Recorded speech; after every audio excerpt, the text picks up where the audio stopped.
Welcome to Feed Your L.I.O.N. I'm Dr. L.I.O.N. and I'm here to aid you in the mastery of total health, spiritual, mental, emotional, physical, and financial. So prepare to have your wellness tank filled up with this podcast. Welcome to another episode of Feed Your L.I.O.N. Today we're sitting with Eden Roach, who happens to be my personal trainer. I realized we hadn't done any actual physical activity podcast yet. So I figured today, after we just finished leg day, is the best time to have my personal trainer on here. So anyways, talk about a little bit how you got into personal training, what's your background that you were able to do this, what drew you to it, all that kind of stuff. All right, so I'm going to take you back to 12-year-old Eden. All right. So basically, my dad was always really athletic. We had a small gym at our house, and it all kind of started in the weight room with leg extensions. And I was the entertainment for him and his friends. They would load up the machine, and they would laugh at how many reps I could do with this amount, and then they would take it up, and it was just kind of like a comical thing. Well, my dad too, he was really into bodybuilding, so I saw at a young age all these posters, all the magazines, and that was really before bikini ever was a thing. So this was kind of more of the Arnold Schwarzenegger and more the monster men. Yeah. Some of the monster women too. Well, as I went on through school, like I said, I was very athletic as well, too, and I played all sports. After graduating high school, I actually continued to lift, and all through college. Well, I basically went and got an A certification, and through college, I was able to train on the side, and then I also picked up another part-time job at GNC, so I started learning about supplementation, and that really kind of made things grow from there. I can remember sitting in the store, and there's one particular female that you need to look up if you don't know who she is, and her name is Erin Stern. She is remarkable. So she was a figure competitor, and she's now a bikini competitor, but she's a little older than what the typical age is for those competitors, but she is, her symmetry and everything, it's perfect. So I can remember watching and looking at the magazines, and there was this particular poster. I was like, I want to do that. I want to be her. I can do this. Well, then bikini came into popularity. It was probably 2 years deep into the NPC and then IFBB. So what is that? Explain that. So the NPC is basically it's the federation right before you hit pro, which is IFBB. Okay. So anybody who is going to be an IFBB pro, which you see now in your Aaron Stearns, Jay Cutler's, Arnold Schwarzenegger, they had to compete first at a local level. Okay. And then it's just like any other sport. You go local, regional, and then national. Okay. So it's kind of like a membership. You pay your way into the. It's the national physique. Yeah. Okay. So do you have to? I didn't mean to cut you off. You're there, fine. But do you have to compete for so long at the local? You actually don't. Okay. And the way that it works is if you place in the top 2, you're qualified for nationals. Okay. So, or you're qualified for the next step up. It's changed a little bit in the past 10 years, really. So, in my case, whenever I started competing, I actually placed first in the first big show that I did. I went on and did another one because I wasn't quite prepared yet. So that was just me getting a basis and confidence up. Sure. And then I went and then competed nationally, and I was actually ranked 16th in my class. That's awesome. So as far as, do you lose that? If you were out for a while, say you didn't do anything for several years? Yes, it's a year. So after you win your first show that, you have a year to compete on that. Okay. Now, if you turn IFBB Pro, it's the same thing. You have to compete in IFBB Pro shows every year to maintain that pro status. Okay, so it's a big commitment. It's not like you can take a break for a while. It is, and it's not a cheap commitment either, and you're definitely not going to get rich on it. So it's something something that, like, those people that are famous now, like, for those types of Yeah. things, all their money's endorsements, Yeah. advertising, and that type of thing. So what's a typical, like, if you're winning, like, say you are a national, like, what are your typical, because I know I have another friend who's competed, and they'll sometimes give them, like, big swords and stuff, Oh, yeah. right? Like, so my favorite's the bikini girl. I'm not going to lie. I just always like that. So the sword, the last one that I saw, I think that's actually, that might be the Louisville show, actually. Okay. I want to say that it is. Okay. I never competed in Kentucky, and nothing against the Kentucky shows, but they're a little more lenient. Yeah. Like in my opinion. Yeah. I'm probably going to piss some people off here, It's okay. You're in my opinion, the level that they compete at, it does not compare to, like, Ohio, Pittsburgh, California. Really? Up in your northeastern portions of the country. Like, they're a little harder. Like, you can tell. Like, it's just Okay. I wanted to compete where the competition was, and I gotcha. and when you win, like, a larger show, and that sounds pompous of me, but, like, whenever you win a show that has a higher grade of competition, it's noted. Right. Like, I got it's you. noted. That's kind of anything, like you said, exactly. competition wise. So you did these shows, and then did you go on to any other kind of training, or did you just start? I mean, what did you do after Okay, that? so backing up prior to that, like, I went to college, and I graduated with a dietetics degree. Okay. Well, I had already had the knowledge, like, with training. So I first started as a dietary supervisor, and this was at King's Daughters, and I worked as the weekend supervisor there. It was, like, fine, but I didn't want to be confined to, like, an office. I'm not the office type of person. Sure. I'm very hands-on, and I can't be stuck to where I don't see daylight. Sure. So I decided to go ahead and combine, like, my previous experience with training and all the years that I've had doing that. And so then I made Barbells and Bombshells, and it's kind of a one-stop shop for everything fitness. I only market to women too. Not saying that I can't train a man. It's just more so, you open yourself up for, like, negative critiquing, I think. Another woman, I can relate to her body. Right. Like, I can relate to, like, the cycles that we have. I can relate to all Right. those things. Like, I'm not a man, so I can't physically think of how to relate to A man. Yeah. Of course, I can look at their symmetry and be like, oh, yes, you need this. You need, flies here. You need whatever it is that you need. But, Right. like, there's just... No, there's differences, like, physiologically. Oh, I mean, absolutely. Like, I understand Absolutely. what you're saying. So you started the Barbells and Bombshells how long ago? So that was 13 years ago, actually. Okay. Then, basically, I started like it was on a whim. I didn't want to go back to work. I just had 2 children. Yeah. And I was like, I want to do something for me. So I literally thought up the idea on a weekend, and I started it the next week. Yeah. And then I have continually grown every year since then. And it's a blessing, really, to be able to just think like that and go. But yeah, so as time progressed too, I decided that, like, I didn't want to be just a cookie cut trainer, with, even though, like, still, helping people daily, but I didn't want it to be cookie cutter as to what everybody else offered.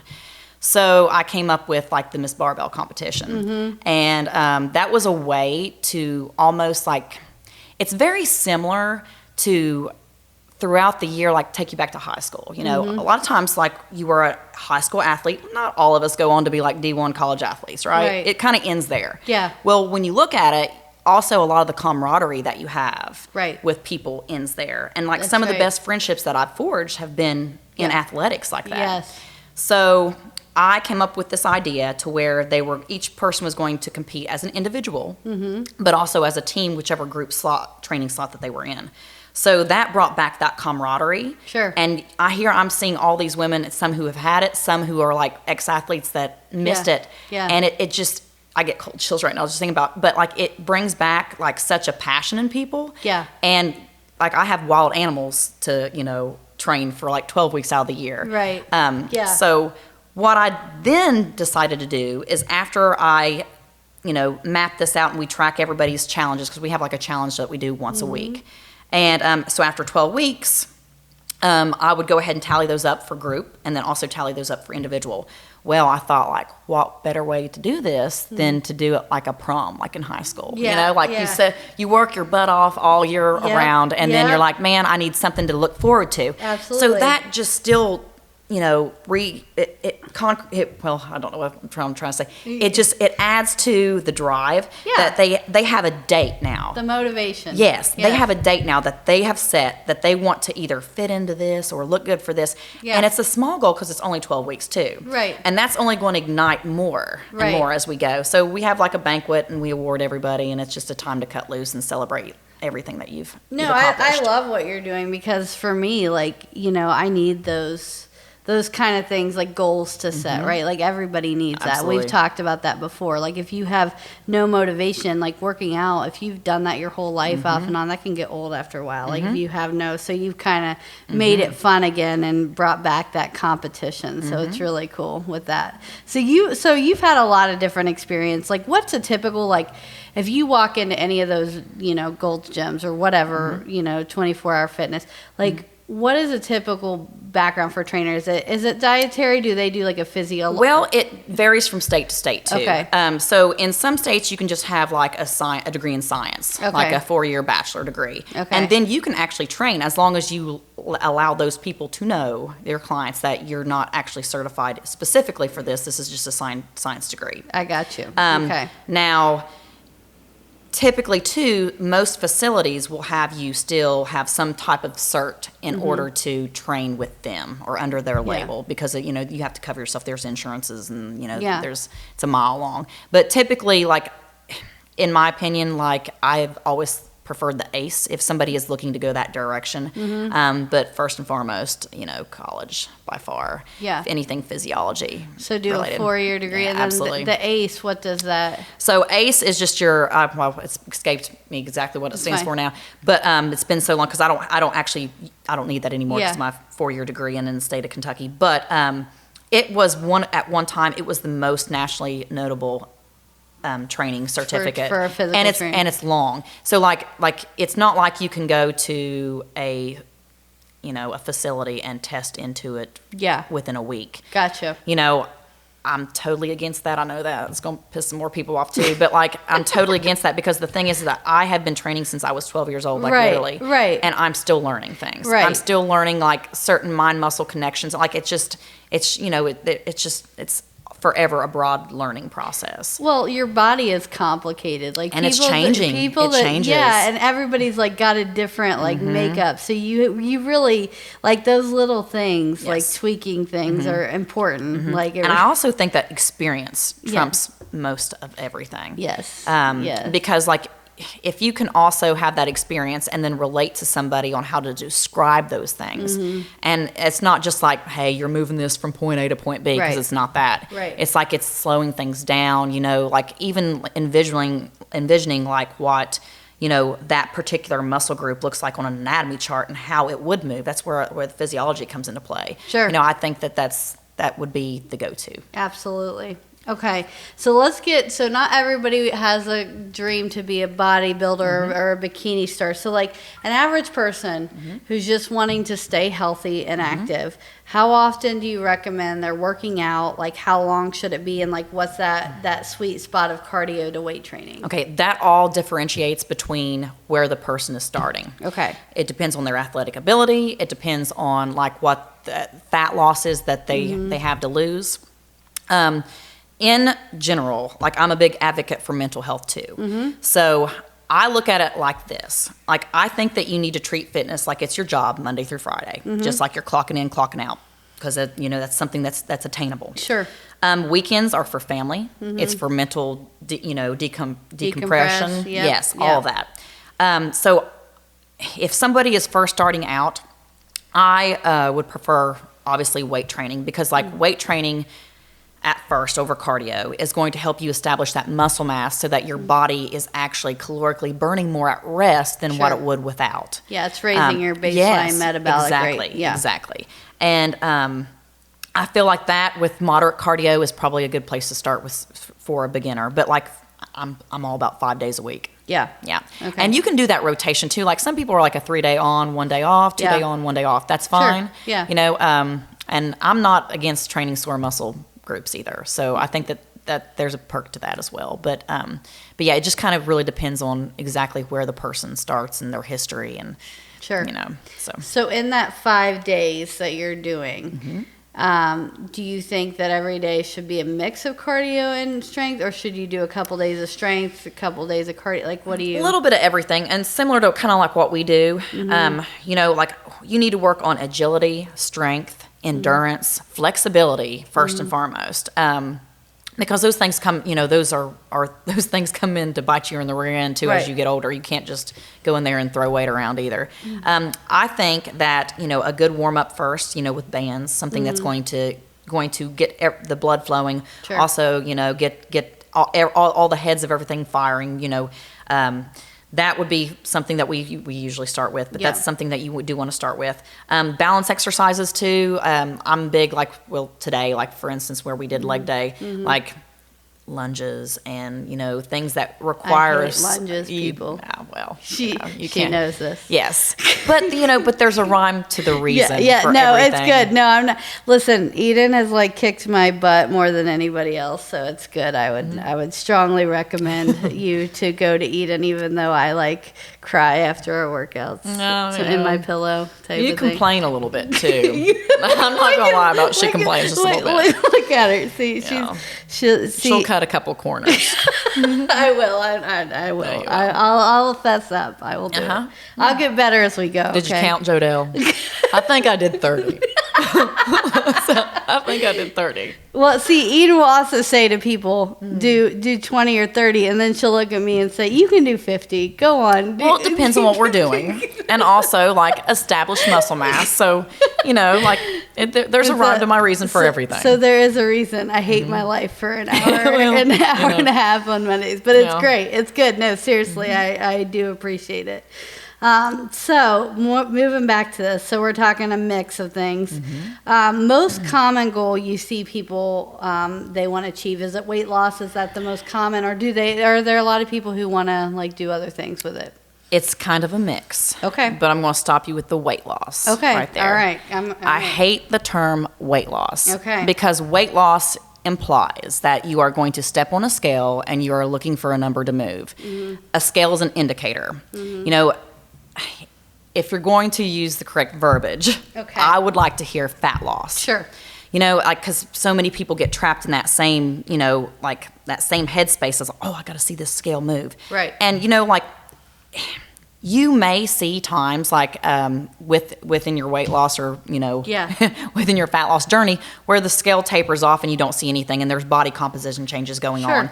And of course, like, you hear another thing that I can't stand is, you know, well, you know, a pound of muscle weighs more than a pound of fat. Well, I hate to break it to you folks, but a pound is a pound.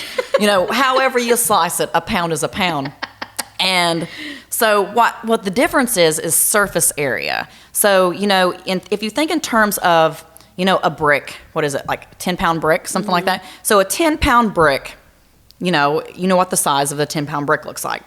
Well, it's got obviously less surface area, correct? Now imagine 10 pounds of marshmallows. Okay? Well, that's the same thing. So muscle mass is so much more dense than what fat is. Right. So if you can visualize that, like, you may be losing inches, but that scale's not going anywhere. But you will start to lean out and that scale will start to move once you have that established muscle mass again.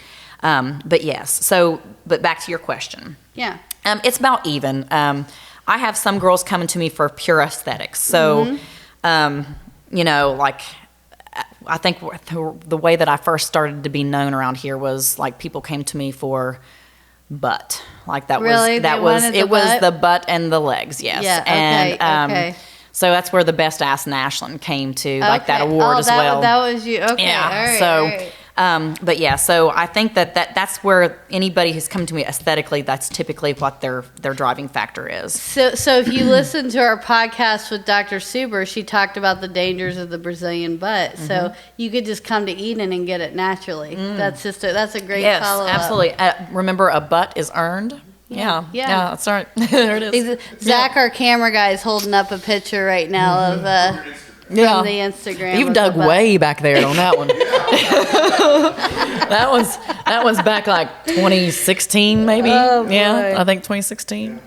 Okay, so the butt and legs. So what do you, let's go more general. Why do you think this country in general, like and especially we're in a state, we're one of the most obese states in the country. Yes. And we're right on the border of West Virginia, which I think is usually like around Charleston, West Virginia to like this whole area, Ashland and Charleston. I mean, we have a huge obesity problem in general in the state and next door too. So why do you think that is? Like, why do you think the country as a whole, is it bigger portions like people talk about? Is it, I mean, that's, I'm sure. I think it's a couple things. Okay. I think it's convenience. Okay. And instant gratification. Okay. And those things are sometimes fine, but in the scenario, whenever it comes to what you eat, it's terrible decision making. Sure. And like, everything's so mass produced now. It's not like that, old Ma and Pa out there with their chickens and, chicken. Yes. Like nothing's like, unless you spend the extra money or you have a farm yourself, you're not really getting things the way that they were 20 years ago. And I think that we're seeing that even in the youth.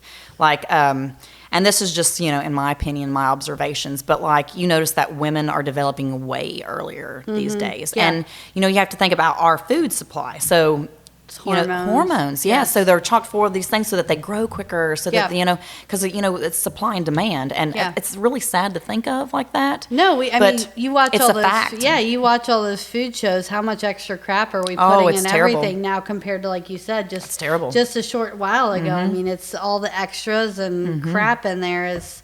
So I agree. I agree with you. I think that's a big, and too, like, talking about portion sizes, like if you go to Europe or something, like their tiny. sizes are so much tinier than I'm like, like I'll be, and she knows I'm terrible with food, but like pastries. It's pastries. She tells me to get a shirt called Pastry Princess, or what was the one today? No, patty pastry. That's what it was. Patty pastry instead of Little Debbie. It's patty pastry. Yeah, I'm terrible. See, constant. But yeah, it's like it's way smaller. Like like our portions like keep growing. They even like I watched a thing one time about like our plate sizes, or even got like they even made our plates like in general bigger. Like now the plates you buy like compared to like you said, absolutely. Not long ago. So it's kind of, I mean, it's interesting. But I think the color of your plate matters too. I don't know if you've ever tried that, but like I have, and I have like a set of, they're like, of course, they're my teal jade colored dishes that if anybody who knows who I am knows that I love those. I love that color. But so I have like a set of those, and I have a set of white ones. And you can literally eat more off of a plain white neutral plate than what you can something that's colored. And I've done it over and over. I swear to you, it's something with your mind. But I try it. I will have to try this. It's just maybe that's my problem. You're gonna think I'm crazy. Plates. Yeah, you're gonna think I'm crazy until you try it, and it's really that's really a thing. All right, so back to gym life. So. Yes. What are some common things you see, like the average person working out? Like, what are some things they're doing wrong? Like, because I know you're pretty picky about like forms and things like that. So, like, what are some common things that you see people that? For one, ego. Like, and women are guilty of this too, just as many times as what a man is. But like ego lifting. So, like, just because that you feel like you need to be doing a certain weight, that's not necessarily the case. First and foremost, you want to make sure that your form is nice and controlled. And if you can't control, like, say, a dumbbell curl, for instance, if you can't control that weight all the way up to the top and at least have a 3-second drop on it and count it out in your head, you probably shouldn't be doing it anyway. Gotcha. That mind-muscle connection is what's going to put you ahead of everybody. Yeah. And there's something of value whenever you can like squeeze and flex against a weight too, rather than just explosion, like explosiveness. Yeah, and then quick. And then all you're going to do is wreck your joints. Also, people do too much. I think you see like people always doing too much cardio. Too much cardio, and then like literally, they end up probably also not eating the way that they should as far as like the content and the quality, and then also the amount. So I feel like that they end up being stuck in this, meal cycling, and then they never get anywhere, but they're exhausted kind of thing. I see that a lot. That and, not doing the correct prep work whenever you go in, you know, the correct warm-ups, you know, I think that those are first and foremost, those are the top three. Okay. But ego lifting for sure is really up there. No, I mean, I know, like, for me personally, like, I understand that because I'd rather, like, lift more weight quick than I would, like, slow it and, like, I mean, so I get what you're saying. It's a lot easier, I think, to do that, and I think the workout feels easier. Oh, it is. But it's not. You're using momentum. Versus, like, actual. Yes. Yeah, strength. Yeah, so you'll hear Eden say that all the time. Slow down to everybody. I mean, you're always and pauses. Like, something I don't see, too, like, you know, whenever a person's trying to build strength, like, it's a completely a necessity to slow everything down. And like, that's why you see like a lot of guys doing like pause reps and like the counts and slow negatives and then like just negatives in general, like even with assisted, you know, positives. And for somebody who doesn't understand what that means, explain a positive and negative. So an eccentric portion of your movement is the negative. It is the part where, like, say we were going to unrack a weight and we were doing like a chest press. It's where you are decreasing you're on the negative end of the motion. You're not on the explosive It's the portion. negative end being it coming down towards your chest versus positive you're pushing away from your chest. Yeah. And so a lot of people think, oh, because I can push this weight. Wrong. Strength is built in the negative. Yeah. That's why those pauses are so important. Okay. And also size is built there too. So whenever we're working on that booty, you know, and we want to bring that up and gain some size there's a reason why I have you guys hold at the top. There's a reason why I do that. Yeah. So, and then there's also a reason why we do explosive things, and that's more conditioning. Gotcha. Okay. So right time to work out, wrong time to work out, does it matter? Should you break it up? Some people think like doing like more of the 20 minutes here, 20 minutes there versus like a full like hour and a half in the gym. Like, what do you think there? It's completely up to the person. So I don't think that, now you can split cardio, like cardio versus if you're going to do a 2-a-day like that. Right. Cardio versus weights. And obviously, you know, on a leg day, there's not going to be much cardio on the lower half, like really afterwards. Although I think it would be easier to do the first day than the second or third day. Probably, probably so. But it comes down to performance. Yeah. And, you know, like, even like eating, like this, it's the same way. Like I'm a big fasted person in the morning, and like, you know, that might not be, you know, good for everybody, but like I train better on an empty stomach and my quality of workout is better. So really, you know, timing wise, you're looking at what's going to give you the edge over everything. So honestly, you know, if you are most efficient at an evening 6 p.m. workout and you know that you go harder and you're sweating it up more, everything just feels better. You walk away, you know, and you're not up till late. Like all those checklists. Then yes, that's what you want. If you're a morning person, and that's where you're going to be, you know. So whatever's best for you, basically. Yeah, and everybody's so different, you know, and that's why like I offer evening classes, and you know we're there at 5 a.m. We're there at 5:30 p.m. Yeah. So you know, it's also good. Some people, like me personally too, like I do like early morning sessions just because like you wake up and like me being a mother, like I feel that mom guilt to where like I don't want to take away from my children's time with me. Right. So like if I can get up and get it done when they're sleeping, then I'm done, you know, and I've done me, and I don't have to look to the evening. Right. And like then it's another to do. Well, I don't want to dread it. I want it to be like something that I look forward to. I may not want to get out of bed for all the time, but after it's said and done, then the rest of the day my energy is just amazing. Well, that's kind of me. I'm not a morning person necessarily, but it's nice to like have the hardest part of your day done. It is. You know what I mean? Like if you've already done something, accomplished. Yeah. So. All right, so let's get into some specific like dietary stuff because, right? What do you say? Is it 80-20? I mean, gym versus like how important? I'm going to say 100 on everything. Okay. Now, as far as you can't out-train a bad diet. You can't? No. That's really bad no news. pastries. That's really bad news for me. No pastries, but you really can't. You know, there's flexible dieting out there, and I do use that principle. I use every diet like basically uses macros. Like you hear people like, oh, is that a macro diet? Well, everyone is macro or micros. Well, explain to people who don't understand that. Okay, what's a macro, micro? Oh, so a macro is like your proteins, carbs, fats, alcohols. A micronutrient are your vitamins and your minerals. So like whenever somebody says just straight macro, you could have a Pop-Tart and it might be the same macros as far as carbs, fats, proteins go as, like a potato. We'll just say that. Yeah.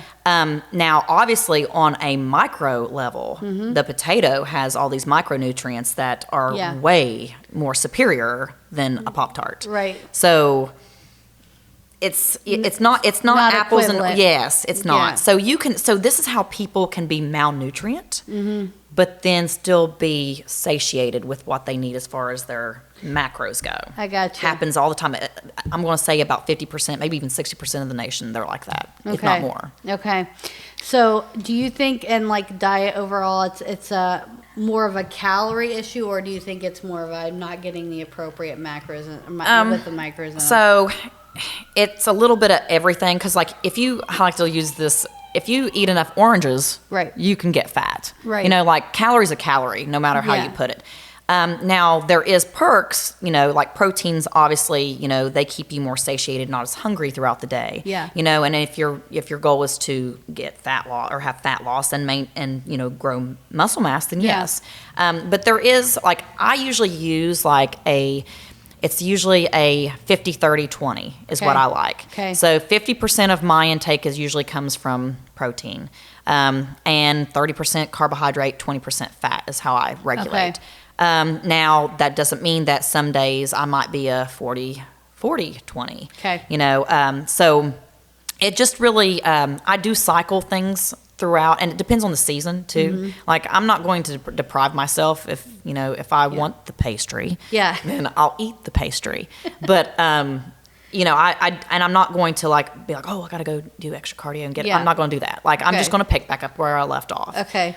It's a better mindset that way too. So if you mess up, just start fresh. Yes. I mean, like just Don't try to be like, well, I'm going to restrict myself the next day. Yeah.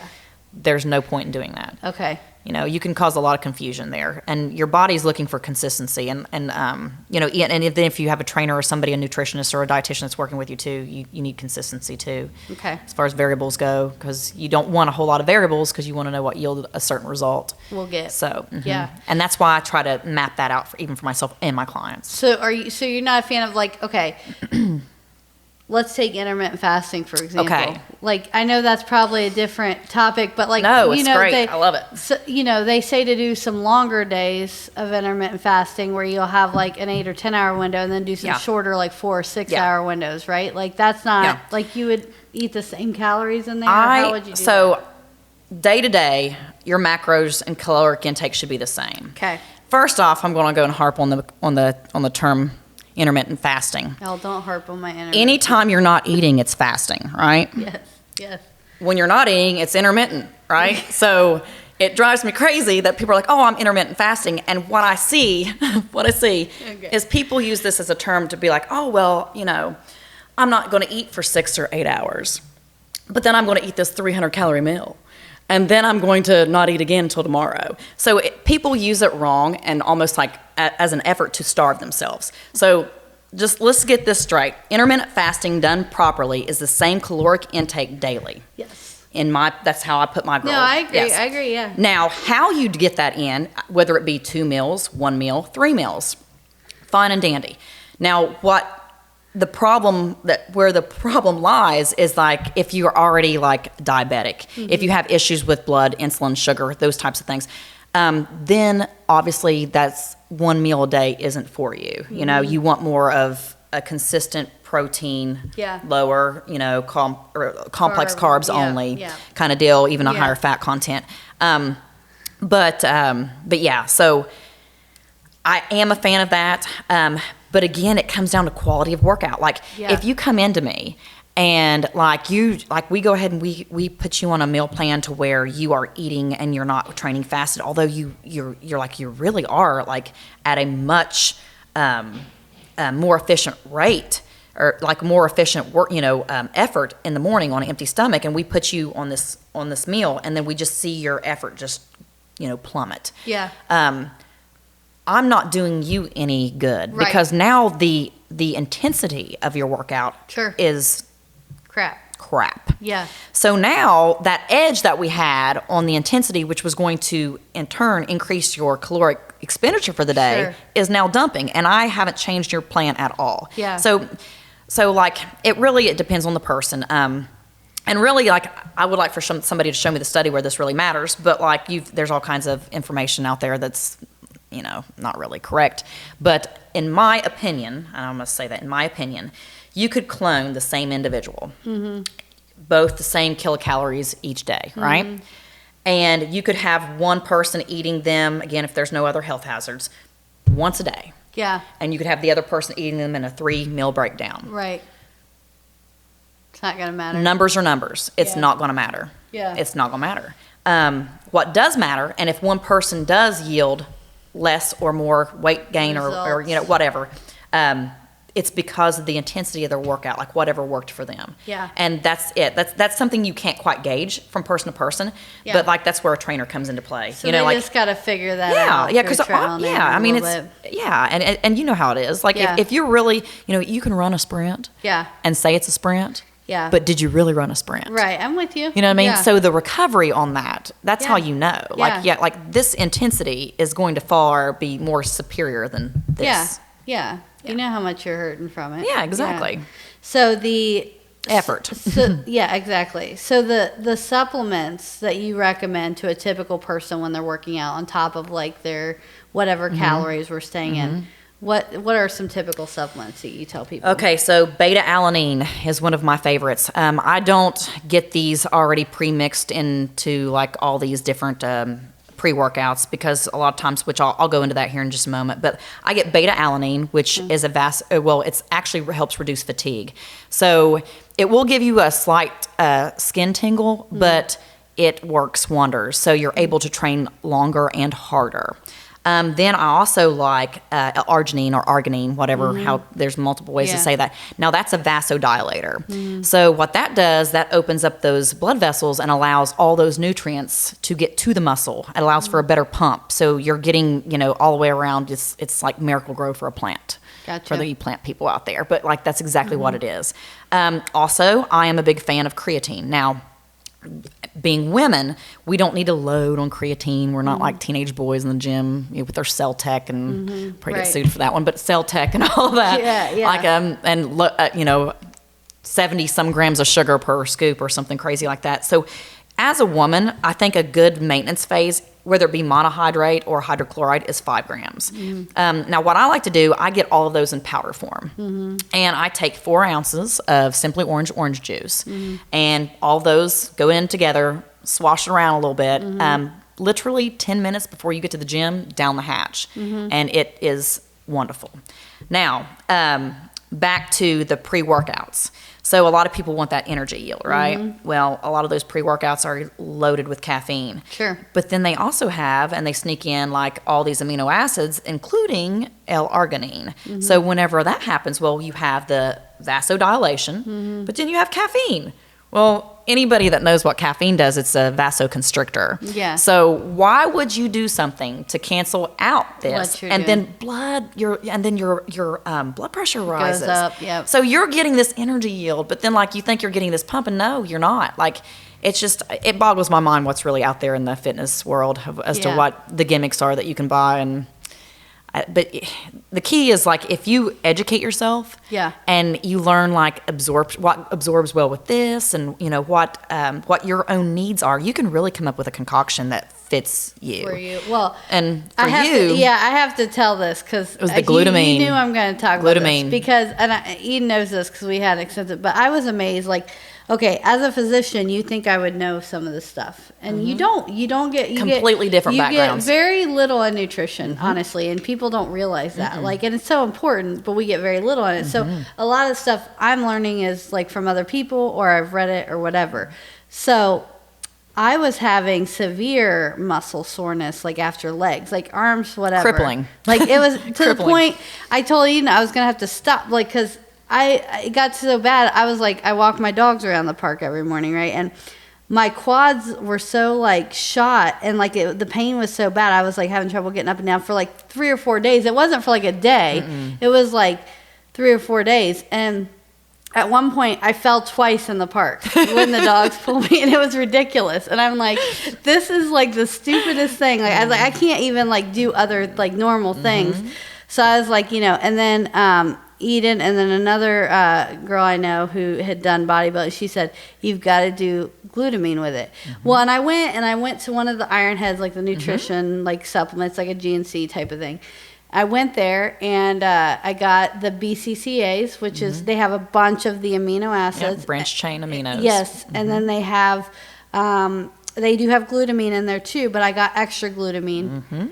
And I took that and I told her I've never experienced like a miracle like that in my life. Like She's told everybody. I've told everybody. Like I'm gonna get it for our like health and wellness store because I'm like so amazed. But like I mean a little soreness, sure, but nothing. Like it took it away completely. And I was like, wow.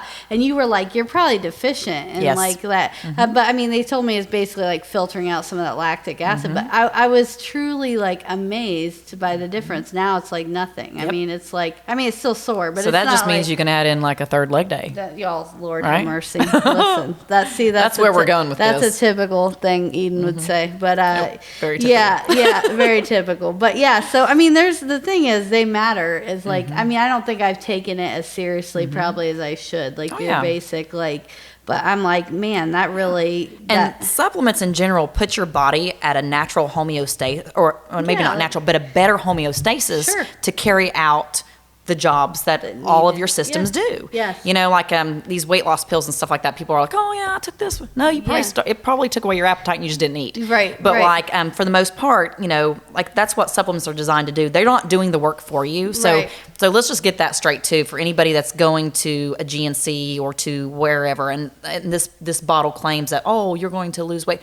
That doesn't do it for you. Like like ATP, the release of ATP, that's what does it. Your fat breaks down into a couple different molecules, but it's basically carbon dioxide and water. So the more you sweat, the more you exhale. Obviously, that's where it's going to go. So it's good old fashioned elbow grease and hard work. Right. Yeah. I mean, well, that's the thing. I think everybody is looking for some kind of quick fix. Like, let's get surgery. Instant let's gratification do this. again. Like they everything. want that. But really, I mean. And you might not get if you have a ton of weight to lose, you may need a lift or like a tuck or something after because you have a bunch of excess skin. But as far as like, I think there's a lot of people out there who don't understand like it is sweat equity. I mean, you have to, and you value it more. Yes. Yeah. So a problem, and I understand that some people are morbidly obese to where they have to get like a sleeve or they have to do something like that. Yeah, exactly. And however. Yes. There's not enough education post-op, I believe, or maybe it's not followed up on post-op. Because the thing is that like what I see, and I've seen, and I'm going to say 90% afterwards, is that like they still go back to those old diet habits, just on smaller portions. Yeah. And that wasn't really a fix at all, because that's what got you into this mess to begin with. Right. And it's a lifestyle, like I don't expect anybody to be perfect. I sure as crap I'm not. But like you can make better decisions on the daily like level of things and weekly, and then like that just carries on over. And I mean, if you feel better, your family's going to feel better, And as women too, we're basically in charge of our household's health. Yeah. Like people really don't think about that, but like. Your husband's not going to go to the doctor, you know what I mean? Like you're like just not going to, it's just how it is. Your kids aren't going to go without you. So, it's important to take care of yourself and like self-reflect on that because, happy, healthy mother or happy, healthy woman is a happy, healthy home. Life home. Yep. So as far as like your recommendation, like what do you feel about like you talked about your 50, 30, 20, but what do you feel about like vegan versus like do you what's your thoughts on that with like in the protein and things? So that is just a little harder to track. It's easily attainable, yes, but you have got to make sure it's a little harder to map, I guess I should say, because like you're dealing with nuts and legumes, so they're going to have more fats and like there's a few other ratios you have to factor in there, but it's completely doable. Yeah. And like I try to tell people to steer away from soy all the time, though, because soy in abundance just isn't that great. It's a lot of hormones. It is. It's estrogen. Yeah. Like and men, like just in my opinion, should never do a soy protein. Well, I have to tell you, I had like cyst at some point, like ovarian, and I'm positive because I stopped everything and I've been fine for years. I was drinking a ton of soy. That's when it was like really big. Every day I had like a ton, and I think I was getting like too much of those. Like, I think I really do think that was dietary, like because I've never had a problem since, and I don't do soy now, like So, and I was like heavy. So, anyways, that's just a random. No, absolutely. I feel like that there's so many fixes that people have, disease-wise. Yeah. That, it's dietary. It is. It really is. And prevention, man. Prevention's key. Yeah. Like getting to the point where, like, before it becomes an issue. Because once it's an issue, just like anything else, it's hard it's hard to undo fix that. it all. But your body is made to heal itself. Absolutely. We are. I mean, people don't recognize the power of your own. All mind, 100%. Yes, yeah. So, okay, let's start, like, top 3 things you would say gym-wise that you recommend. Like, what's your tips? Like, what's your top 3? Give us, or you don't have to do 3, but, like, no, I can do easily. I probably have more than that. Look at her. She's like, I'm going to give you more 3. So, top gym to-dos, like, to advice? Yes. So, first, show up. Like, a lot of people talk themselves out of the gym before they're even there. Yep. It's really easy if you're at home and you're like, I don't want to. Well, you're not going to then. Yeah. Get up, drive your ass to the gym, get there, and then you will do something. Especially with gas prices right now, you're definitely going to have to do something, So get there, do it. You sounded very trainer-like there. Well, that's you would know. You would know. Oh, goodness. And, don't be intimidated. There's so many people around you, even as a beginner, that are beginners too, or they've been there and they know. And a lot of times when people first walk into the gym, that's what it is. It's an intimidation thing, and they're scared to death, and they'll, like, kind of stay on just a few machines that they know. Like anybody in fitness, like I said, they've been there. So, like, they're not looking at you. They're not. They're wrapped up in whatever else they're doing. So kind of try to train yourself in a different mentality and just go for it, and like you might make some really good friends. You might, and ask questions. Like if you see somebody and you're like, oh man, like I like their physique, like talk to them. They're going to be very willing to tell you about those Especially things. if you're complimenting them. I mean, people like that. Like they do. They do. And it's just, and how are you going to know if you don't ask, Yeah. And then just remember everybody starts somewhere, like just take it slow and don't get too preoccupied with seeing results because Rome was not built in a day. And nothing is ever going to be built in a day. And anything of any worth is not going to be, it's going to take time. Yeah. And you will value it. Yeah. Once it's there. Yeah. If you have to work for it, you're going to do better with it. Yep.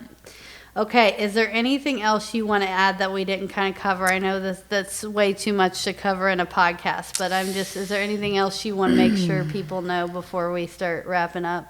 Well, let's see here.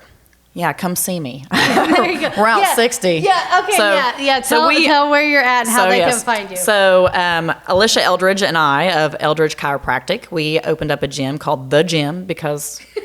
like everybody goes to the gym, so why not name a place The Gym? Yep. So we are a 24-hour facility. We are open through holidays and everything. It's a key card access type of training facility.